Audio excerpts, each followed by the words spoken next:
সেনা ছাউনির ভিতরে হঠাৎ রুট মার্চ করতে করতে ঢুকে পড়ল বহিরাগতরা, আর তারপরে এলাকা জুড়ে তাদের দাপাদাপিতে তোলপাড় কাণ্ড। তবে এই বহিরাগতরা কারা বলুন তো? এরা হচ্ছে গজরাজ। ভিডিও দেখে মনে হবে যেন রুটমার্চ চলছে। বাচ্চা বড় মিলিয়েছিল প্রায় 30-এর বেশি হাতি। শুক্রবার বেন্নাগুড়ি সেনা ছাউনিতে ঢুকে পড়ে বিশাল হাতির দল।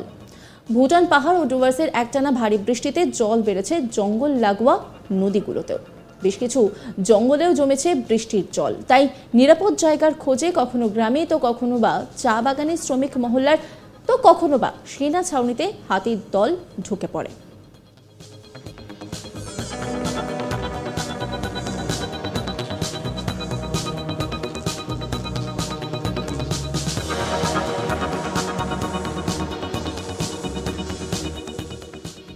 এবার রীতিমতো বেন্নাগুড়ি সেনা ছাউনিতে দেখতে পাওয়া গেল হাতির দলকে।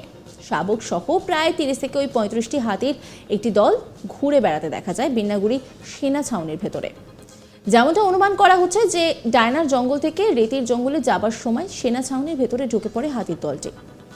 কারণ মাঝে মধ্যে ডায়নার থেকে রেতি জঙ্গলে, কখনো বা রেতি থেকে ডায়নার জঙ্গলে সেনা ছাউনি ধরে হাতির দল পারাপার করে থাকে। তাদের যাওয়ার পথেই এই সেনা ছাউনি পড়ে।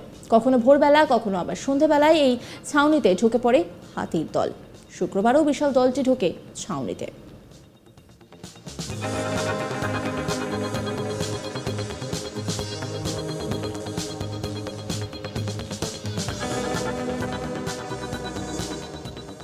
সেখানে রীতিমতো খেলায় মেতে ওঠে তারা। গোটা ঘটনায় দূর থেকে দাঁড়িয়ে দেখছিলেন সেনা জওয়ানরা।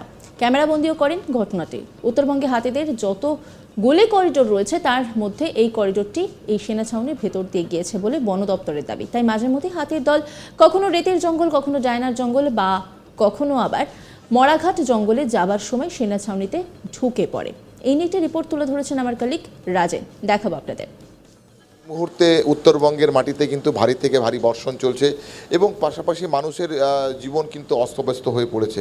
পাশাপাশি পাহাড়ে যে রাস্তাগুলো রয়েছে সে রাস্তাগুলো বন্ধ এবং বন্যপ্রাণ কিন্তু এই মুহূর্তে তাদের চলাফেরা নিয়ে বিশেষ একটা অসুবিধা পরিস্থিতি হয়েছে। কারণ হাতি যে প্রাণী রয়েছে সেই প্রাণী কিন্তু মাইগ্রেটরি প্রাণী, তারা কোনো মতেই এক জায়গায় থাকতে পারে না এবং খাবার সন্ধানে তাকে কিন্তু এক প্রান্তে থেকে অন্য প্রান্তে চলে যেতে হয়।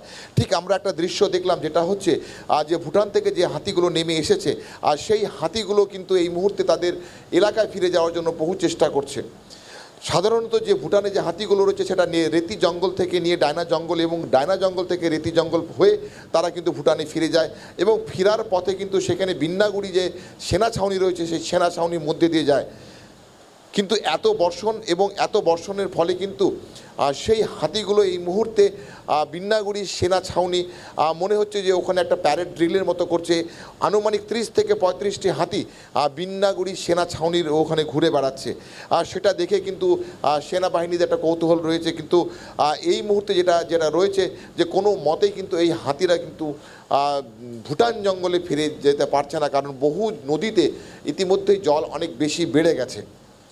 এই ধরনের দৃশ্য কিন্তু আমরা অনেকটা জঙ্গলে দেখেছি, যেরকম মহানন্দা ওয়াইল্ড লাইফ ফরেস্ট থেকে যে সমস্ত হাতিরা তিস্তা পেরিয়ে অর্থাৎ তিস্তা নদী পেরিয়ে যারা আসে তারাও কিন্তু ফিরে যেতে অনেকটাই অসক্ষম রয়েছে। দেখা যাক আগামী দিনে জলটা কখন কমবে এবং হাতিগুলো তারা নিজের নিরাপদ স্থানে চলে যেতে পারবে। সেনা ছাউনির ভিতরে হঠাৎ রুটমার্চ করতে করতে ঢুকে পড়ল বহিরাগতরা। তারপরেই এলাকা জুড়ে রীতিমতো দাপাদাপিতে তোলপাড় কাণ্ড। গজরাজের দল ঢুকে পড়ে। বাচ্চা বড় মিলিয়েছিল 30-এর বেশি হাতি। শুক্রবার বেন্নাগুড়ি সেনা ছাউনিতে ঢুকে পড়ে বিশাল হাতির দল। ভুটান পাহাড় ও ডুয়ার্সের একটানা ভারী বৃষ্টিতে জল বেড়েছে জঙ্গল লাগোয়া নদীগুলোতেও।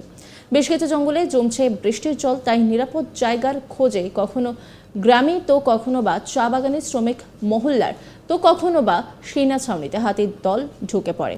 এবারে রীতিমতো বেন্নাগুড়ি সেনা ছাউনিতে দেখতে পাওয়া গেল হাতির দলকে। শাবক সহ প্রায় 30 থেকে 35টি হাতির দলকে ঘুরে বেড়াতে দেখা যায়। যেমনটা অনুমান করা হচ্ছে যে ডায়নার জঙ্গল থেকে রেতির জঙ্গলে যাবার সময় সেনা ছাউনির ভেতরে ঢুকে পড়ে হাতির দলটি।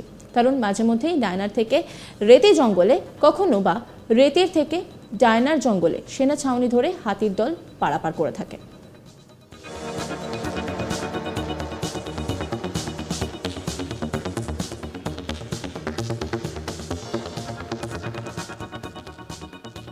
নজর রাখুন আজ তাক বাংলার ইউটিউব স্ট্রিমিংয়ে।